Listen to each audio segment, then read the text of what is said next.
What if I told you several world-class guitarists were hired, pushed to their limits, and sent home before a single solo was approved? That two legends recorded their parts for the same song without ever being in the same room? The album Audiophiles, still call one of the greatest recordings ever made, was built by two men who were quietly destroying each other in the process. This is the story of Asia and the perfection that broke Steely Dan apart. Donald Fagen and Walter Becker were never supposed to be rock stars. They were sarcastic, jazz-obsessed outsiders who viewed the music industry with equal parts suspicion and contempt. When they met at Bard College in 1967, Fagen, overhearing Becker practicing guitar in a campus coffee shop, noting that he sounded very professional and contemporary, it was less a friendship than a merger of two men who shared the same fundamental distrust of everyone around them. They spent their early years grinding through the lowest rungs of the business. Staff songwriters for a label in New York, writing songs for other artists on command, touring sidemen for Jay and the Americans, performing under fake names as if even their identities were provisional. These were humbling years for men who believed they were working at a level far above what the industry could recognize. But the humiliation sharpened them. It made them colder, more certain that survival required absolute control over everything they touched. Before we continue, don't forget to like and subscribe to the channel. In 1971, under producer Gary Katz, they formed the first proper iteration of Steely Dan, a six-piece rock band with guitarists Denny Dias and Jeff Baxter and drummer Jim Hodder. Their 1972 debut, Can't Buy a Thrill, surprised everyone, yielding hit singles like Do It Again and Reelin' in the Years, and peaking at number 17 on the Billboard charts. For a moment, Steely Dan looked like a conventional band headed for a conventional kind of fame. But the seeds of isolation were already planted. Fagen despised touring, suffering from genuine anxiety about performing for large crowds and a philosophical distaste for what he called the fascist nature of anthemic rock, music designed to move masses of people through sheer volume and simplicity. Becker grew increasingly contemptuous of the industry's obsession with image over substance. As the band's profile rose, both men pulled inward. By the mid-1970s, they had begun rotating session musicians into the lineup to supplement and eventually replace the original members. Jeff Baxter eventually moved on to the Doobie Brothers, and the band's touring era came to an end when Fagen and Becker announced they were done performing live.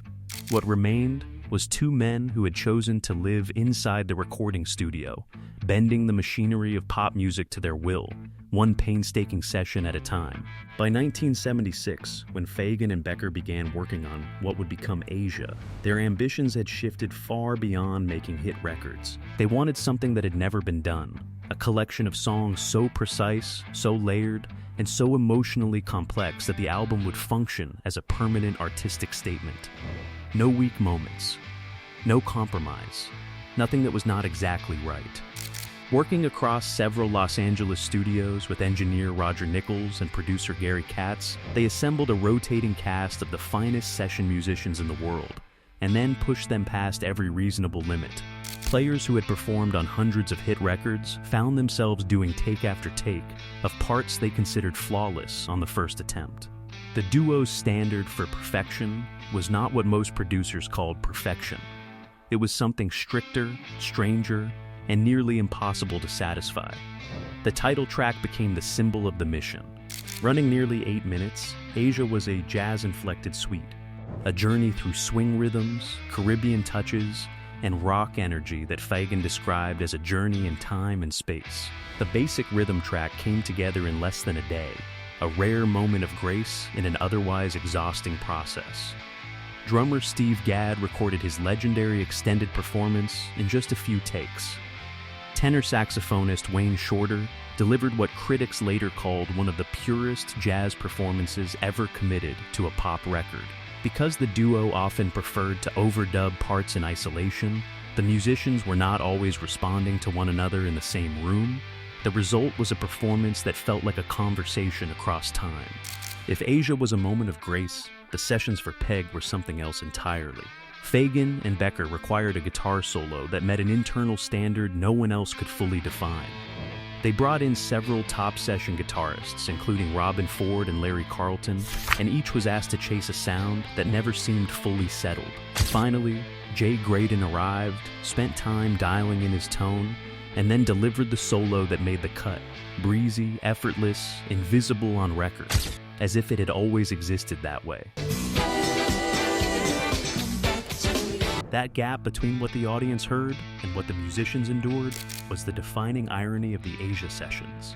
The music sounded warm and inevitable. The process was cold and merciless. By the time the album was finished, Fagen and Becker had remixed the record repeatedly in pursuit of the perfect backbeat. The joy of creation had been replaced by something closer to compulsion. Asia was released on September 23rd, 1977, and the response was immediate and overwhelming.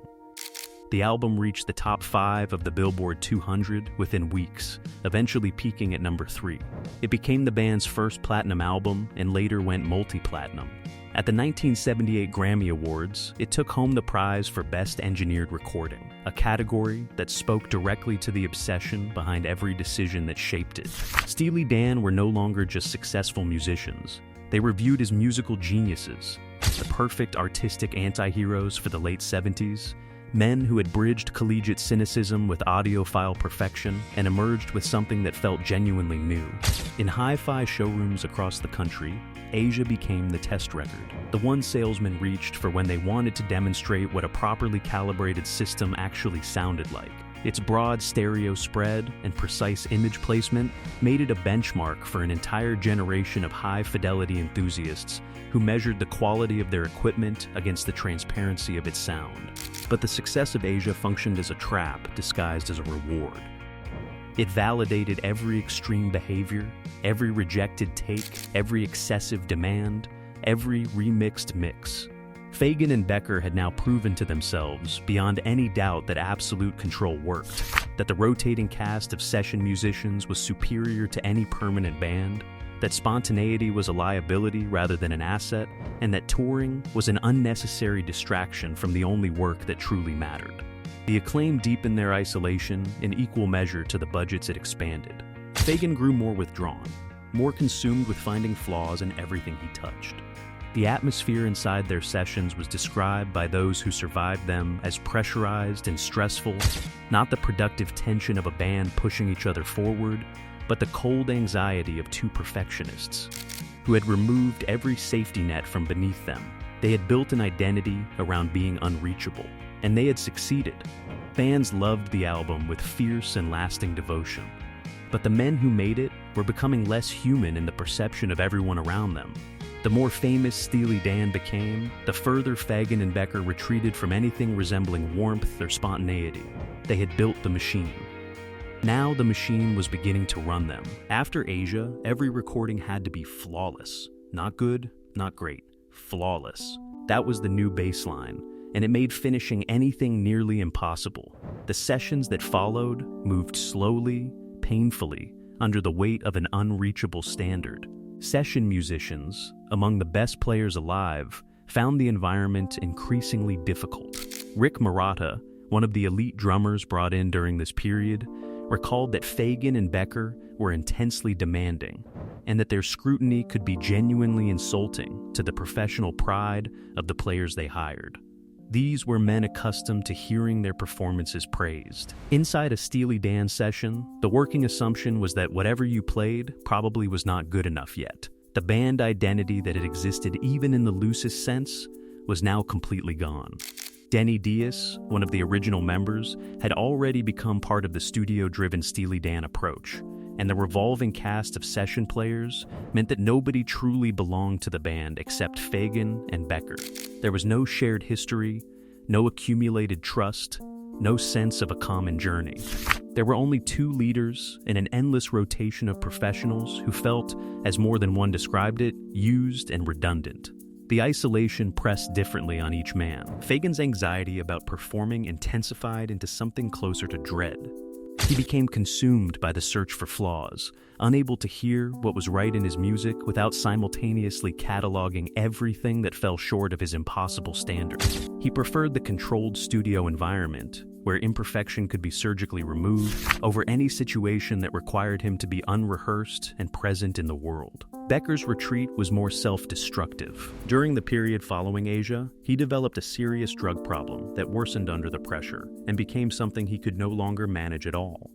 He grew more cynical, more isolated, the warmth behind even his sardonic humor slowly draining away, leaving something harder and colder in its place. Let's do it right. They had proven that perfection was achievable. What they had not reckoned with was the cost of living inside that proof.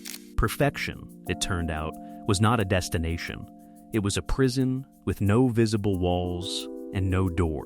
The recording of Gaucho was supposed to be the logical continuation of everything Asia had established, another step toward an even more refined and sophisticated sound. It became instead a catalog of disasters so complete and so layered that it seemed almost designed to break the two men attempting to make it. The first blow was technical, and it was devastating. During the sessions, a tape handling mistake reportedly erased much of a song called The Second Arrangement. By the time the error was discovered, the damage was irreparable. The song had been a genuine favorite, polished, layered, and considered by those who heard it to be among the finest things Fagen and Becker had created. When Fagen learned what had happened, he reportedly walked out of the studio in silence. He had no words for it. They tried to recreate the second arrangement from scratch. Multiple attempts were made. None came close to the original. The musicians were the same caliber. The technology was identical. The arrangement was reconstructed note for note. But the spark that had existed in that first, now lost performance could not be summoned again. The song was eventually abandoned and replaced on the final album by Third World Man. Its loss haunted the sessions like a ghost, proof that even their most disciplined process was ultimately fragile. The machine could fail. The magic could not be manufactured. Then, Walter Becker's personal life collapsed entirely. In January 1980, his girlfriend, Karen Roberta Stanley, died of a drug overdose in his apartment. Her family filed a wrongful death lawsuit against him. Just months later, Becker was struck by a car on a Manhattan street, suffering serious injuries that sidelined him for months. He continued to collaborate with Fagen by telephone from his hospital room, because that was the relentlessness that had always defined them. But the joy was long gone. What remained was obligation and exhaustion in equal measure. Gaucho was completed under conditions of profound depletion. When it was released in November 1980, critics acknowledged its precision, but heard something colder than Asia, more mechanical, somehow less alive. In 1981, Fagen announced that Steely Dan had disbanded. No farewell tour, no ceremony. They had reached the end of what was possible between them. The perfection they chased on Asia had created expectations that neither man could survive. After the disbanding announcement, Steely Dan disappeared. Not gradually, completely. The band that had defined hi-fi culture, that had made the finest sounding records in American pop music, simply ceased to exist. Fans were left with the albums and the unanswered questions. Drink Scotch whiskey all night long. Becker went as far as he could get. He moved to Hawaii, settling on Maui, and becoming, of all things, an avocado farmer. He reduced his musical activity sharply for several years, working occasionally as a producer for other artists, including the British band China Crisis, but living the kind of quiet, unheroic life that would have seemed impossible for the man who co-created Asia. Those who encountered him on the island described him as unassuming, the very antithesis of the rock star. He was a man who had run from something he could not name and found, in the distance between himself and the studio, something that at least resembled peace. Fagen stayed closer to the work, though not to the partnership. In 1982, he released The Nightfly, a solo album that shared the sonic ambition and high production values of the Steely Dan years. It was warmly received, another work of meticulous studio craft, but it did not carry the same emotional weight as the albums he had made with Becker. Something in its precision was missing. The Nightfly was, in a way, the portrait of a man still locked inside the aesthetic prison that Asia had built, creating perfect records in a perfectly empty room, executing the process with discipline while something essential was absent. The silence between the two men stretched through most of the decade. Every project either attempted was measured against Asia, by critics, by listeners, and most brutally by themselves. The record had outlived any context in which it was created, and that immortality came at an enormous personal cost to the two men responsible for it. Eventually, Fagen and Becker found their way back to each other. In 1993, Steely Dan reconvened for touring, and in 2000, their comeback album Two Against Nature won 4 Grammy Awards, including Album of the Year. The world had not forgotten them. In some ways, the world had simply been waiting, but it was Asia that endured most completely. Audiophiles still reached for it to test the system, still dropped the needle on the title track and heard in Steve Gadd's drums and Wayne Shorter's saxophone, and the record's beautifully layered guitar work, the proof that a recorded performance could approach something close to perfect. The album entered the Grammy Hall of Fame. It appeared on virtually every serious critical list of the greatest records ever made. For the generation of listeners who discovered it in their 20s and 30s, who played it late at night through the best speakers they could afford and felt something shift in how they heard music, it remained the definitive example of what a record could be when the people making it refused to accept anything less than everything. The story of Asia was a story about the cost of that refusal. Donald Fagen and Walter Becker were not destroyed by failure. They were not undone by bad contracts or a hostile industry or the ordinary cruelties of the music business. They were undone by the very thing they most valued, the relentless, uncompromising, ultimately compulsive pursuit of perfection. They built a machine capable of producing something genuinely extraordinary, and then they discovered, too late, that they could not live inside it. Most bands fall apart because they fail. They lose momentum, or money, or the audience's attention, or each other's respect. Steely Dan fell apart because they got exactly what they wanted. They reached the summit and found the air too thin to breathe. The tape reels kept spinning in the empty studio, and somewhere in that silence, perfect and cold and permanent, Asia went on playing. Steely Dan proved the pursuit of perfection is its own kind of madness. They built one of the most meticulously produced records of their era, and paid for it with their partnership, their peace, and nearly a decade of silence. Asia endures because it is untouchable, a monument to what ambition costs. What is your memory of the first time you heard it? Drop it in the comments, and don't forget to like and subscribe for more stories from rock's greatest era.